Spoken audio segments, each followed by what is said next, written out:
This is going to sound like I'm an idiot, but I don't like the way that Rover's Forte levels work. And just so we all know what I'm referring to, I'm talking specifically about this. I didn't like the way that it worked in Genshin for the MC, I don't like the way it works in Star Rail, and Wuthering Waves is no different. So let's get into why I'm bringing this up and talking about it.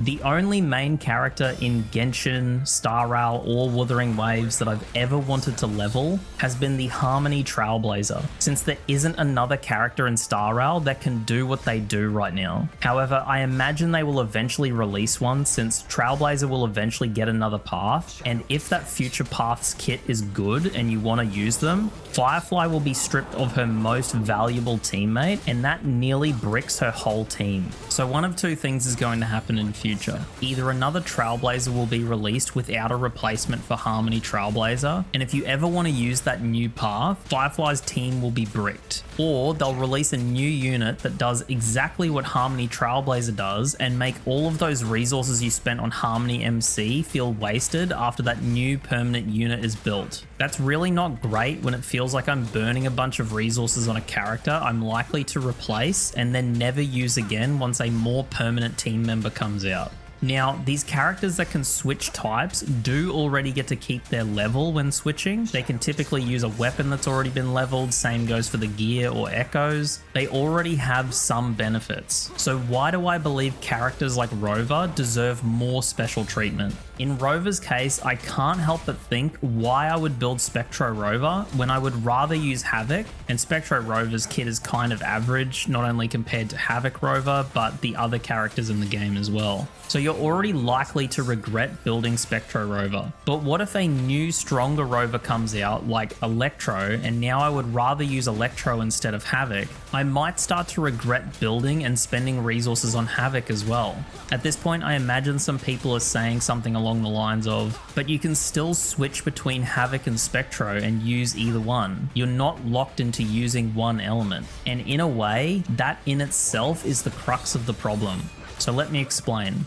The reason I don't get the same feeling with other characters I've already leveled is I'm always going to want to use them for something, and they will always be available to me. If I ever get a better character that power creeps Chun-Li, I can always put Chun-Li in the second team slot, and she can also go on the other team in Tower of Adversity, so building her was not a waste. Same goes for Jian, Danjin, Yinlin, Mortefi. All the other characters in the game will always have some use, and they will always be available to you. But in Rover's case, if he gets a new type, let's say Electro, that's way better than Havoc, so I start using that more often. Whenever I use Electro, I can't use Havoc for anything else. I can't put them in the second team slot. They can't go on their own team in Tower of Adversity unless I stagger where I use Electro Rover. Whenever I would be using Electro Rover, it's going to feel like all of the resources I put into leveling Havoc are borderline useless.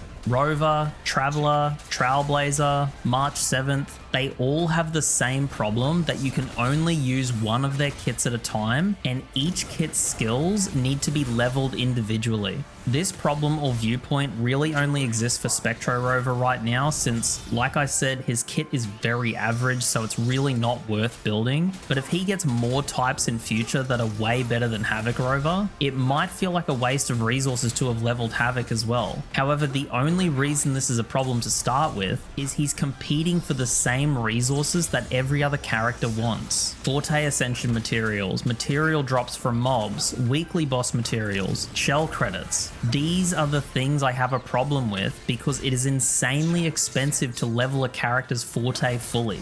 To level up a character's skills and then not be able to make use of any of that investment because you happen to be using a different element is a worse system than any other character in the game. So in conclusion, I would like to see one of the following happen. Either the cost of leveling Rover's Forte skills are made a lot cheaper, or the better option in my opinion, the materials that you need to level Rover's Forte skills are earned in the same way that you earn their sequences, progressing through the main story, side quests, exploration objectives. Their character ascension materials already work this way, being earned through the main story quest. I think you get all of them through the main story quest. Now, I know a lot of people are going to disagree with me on this because of how stupid it sounds. Don't worry, I can hear it too. This is just my mentality, but I do believe in the long run, characters that work this way are ultimately not a bad investment, but a worse investment in terms of resources than any other character. Having said that, will I level and build Spectro Rover?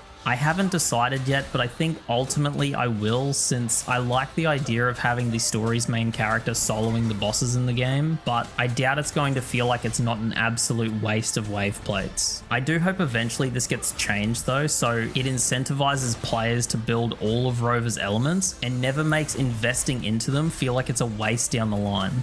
So let me know your opinion on this in the comments. Please go easy on me. I know that I'm more than likely either in the minority or I'm completely on my own with this viewpoint. However, even if you didn't like my opinion, I hope you were at least able to enjoy the combat that was in the background, which was level 38 Havoc Rover versus difficulty 4 Morning Aches and Monkey. If you did enjoy the video though, you can leave a like or let me know with a comment. And if you would like to see more content in future, you can subscribe to the channel. But I want to keep this video nice and short, so I hope to see you in the next video, and I'll catch yous later.